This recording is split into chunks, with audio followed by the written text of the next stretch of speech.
ನಮಸ್ಕಾರ, ನಾನು ನಿಮ್ಮ ರವಿ ಕುಶಾಲ್ ಗರಗಂದೂರು, ಮಹಾವಾಸ್ತು ಆಚಾರ್ಯ.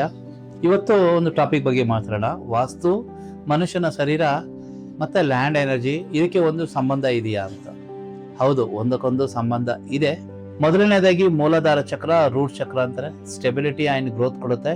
ಸ್ವಾಧಿಷ್ಠಾನ, creativity and relationship. Manipura, will power and digestions. Anahata, emotion and relationship. Vishuddha, communications.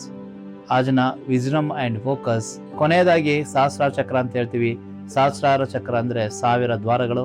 ಎಲ್ಲಿಂದ ನಾವು ಮೂಲಾಧಾರದಿಂದ ನಮ್ಮ ಎಲ್ಲ ಚಕ್ರ, ಎಲ್ಲ ಮನೆಯ ಭಾಗಗಳನ್ನು ನೀಟಾಗಿ ರೆಡಿ ಮಾಡಿಕೊಂಡು ಮೇಲೆ ತನಕ ಬರಲ್ಲ, 1000 ದ್ವಾರಗಳು ಓಪನ್ ಆಗಲ್ಲ. 1000 ದ್ವಾರ ಓಪನ್ ಆದರೆ ಈ ಪ್ರಪಂಚ ನಮಗೆ ಕೈಬೀಸಿ ಕರೆಯುತ್ತೆ. ನಮ್ಮ ಕೆಲಸ ಕಾರ್ಯಗಳು ಸುಖವಾಗಿ ನಡೀತಾ ಇರ್ತದೆ. ಇದಕ್ಕೆ ಸಹಸ್ರಾರ ಚಕ್ರ ಅಂತೀವಿ. ನಾವು ಶಾರ್ಟ್ಕಟ್ ಆಗಿ ಇದರ 1000 ದ್ವಾರ ಅಂತೀವಿ. ನಾವು ನಮಗೆ ಇಲ್ಲಿ ಸಮಯ ಕೊಡಲ್ಲ. ನಾವು ಹೆಚ್ಚಿನದಾಗಿ ಬೇರೆಯವರ ಬಗ್ಗೆ ಸಮಯ ಕಳೀತಾ ಇರ್ತೀವಿ.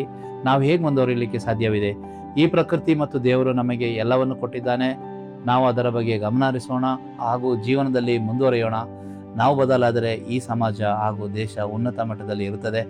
ಧನ್ಯವಾದಗಳು. ನಾನು ನಿಮ್ಮ Ravi Kushal Garagandur, MahaVastu Acharya. I do vastu without demolitions, industrial, commercial and residential. ಧನ್ಯವಾದಗಳು.